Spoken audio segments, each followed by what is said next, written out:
Hello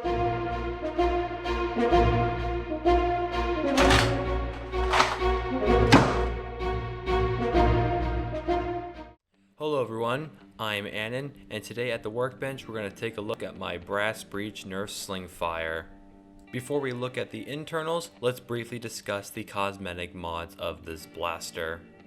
Starting with the front, the barrel is not 3D printed, but is in fact the barrel from a Busby double shot. I had this barrel piece lying around after I sawed off my double shot, so I attached it by cutting the Slingfire muzzle and gluing them together. Since the integration left a good sized gap, I covered it with bandage wrap, which I believe looks better on the blaster than the faux stock wrap. Moving to the rear, the stock has been cut off where the grip has an 1/8 inch polycarbonate piece in the back to fill the cut area. I also added bandage wrap to the grip to make it more consistent with the front section. Lastly, on the lever, I wrapped paracord around it and covered it with duct tape to add comfort to the prime. Overall, I really like how this looks, giving off the mare's leg vibe with this blaster. Now let's move on to the internals. Now that we're in, let's start from front to back. I removed the new barrel in advance so you can better see the brass barrel. Speaking of the brass barrel, the barrel is about 3.5 inches of 17/32 brass, with E-tape at the end to attach a worker rifling barrel, like so. Next to the barrel is a 1/2 inch piece of 9/16 brass to increase reliable dart feeding. To seal with the dart guide, the breech has a 17/32 brass stub with 1/2 inch brass connecting it to the rest of the bolt. The breech design is very similar to the one I have for the Dolch LS, which you can click the card up there if you want to see the video. Despite that, I'm going to give credit to Felix Stoge Foam Forge for being the first to invent this particular breech design, just saying that to avoid any copying without credit.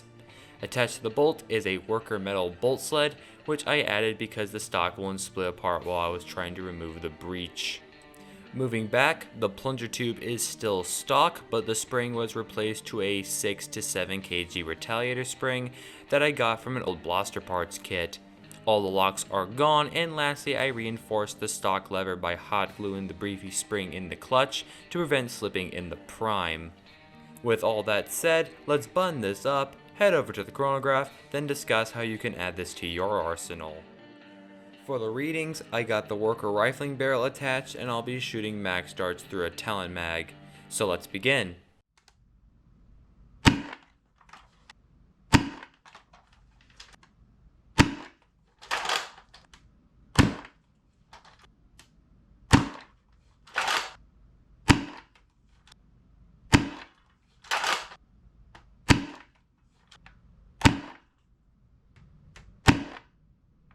We have a high of 127, low of 105, and an average of 117 feet per second.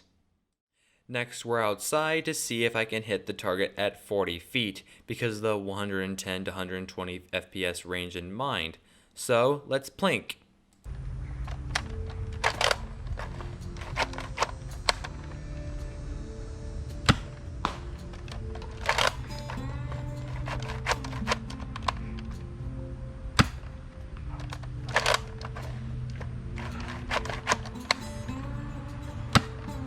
Ooh.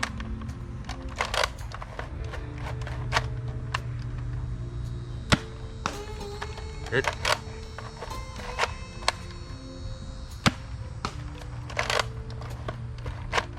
Let's go for a headshot.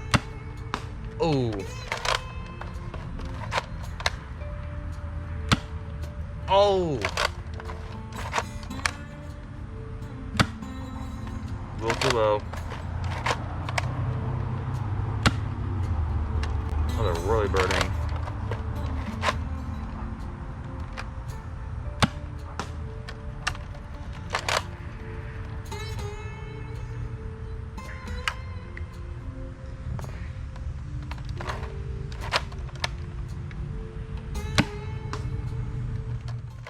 In conclusion, my brass breech Slingfire is pretty good. I believe the true beauty is in its simplicity due to the breech design not requiring the use of a drill, except removing the AR of course. If you said to yourself, man, I want this thing but I don't have the time, now you're in luck because this blaster is for sale on my Etsy page.